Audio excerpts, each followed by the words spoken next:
ভাত খাবেন? ভাত খাবেন? দিয়ে দিন। ভাত দিন। হেঁটে হেঁটে যাচ্ছেন?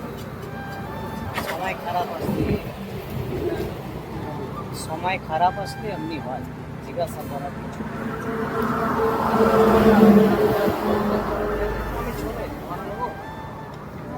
আমি চলে যাই। তবে আপনাদের তো বাড়ি কোথায়? আমার বাড়ি চন্দ্রপুর, আমি একজন মুসলমানের ছেলে। সব ঠিক আছে,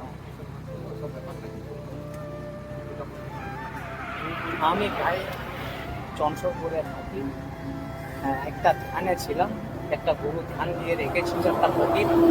ওই ফকির বাবার ধান আসলো, যখন ধান আসলো আমি ধান ছাড়লাম, সব মিলে আমার পিছে লেগে গেছে। সত্যি কথা বলবো, সাপের কামড়ানা সত্যি বন্ধু, সত্যি। ঠিক আছে, আপনি যান।